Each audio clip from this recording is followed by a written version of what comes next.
আরে বলছি জ্বালাতে পারবি না, হাত পুড়ে গেলে বুঝবি।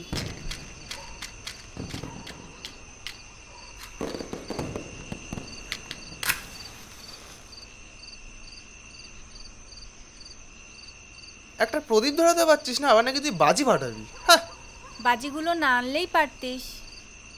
মা আজকের দিনে 14টা প্রদীপ কেন জ্বালায়? ও জানি না, মামাকে জিজ্ঞাসা কর। মামা কেন? কারণ আজকে আমাদের চারপাশে অনেক দুষ্টু ভূতেরা ঘুরে বেড়াবে, আর তারা যাতে আমাদের বিরক্ত না করতে পারে সেই কারণেই আমরা 14টা প্রদীপ জ্বালাই। আর দুপুরে জিজ্ঞাসা করছিলিস না 14টা শাক কেন খায়? কেন?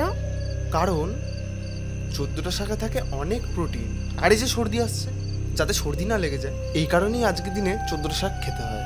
আর যেসব বাচ্চারা 14টা শাক খাবে না তাদের কি হবে বলতো? কি? দুষ্টু ভূতেরা দুষ্টু বাচ্চাদের ধরে নিয়ে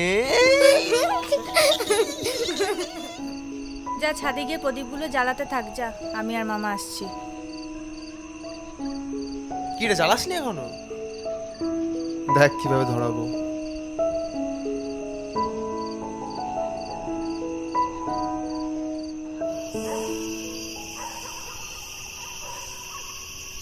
এই দাঁড়া, তোর মামা ভুল বলেছে।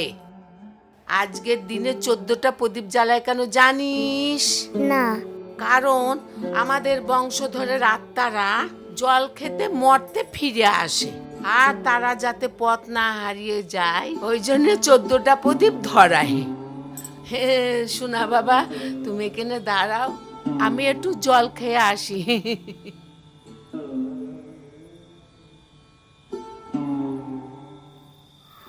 বাহ, বাবারে,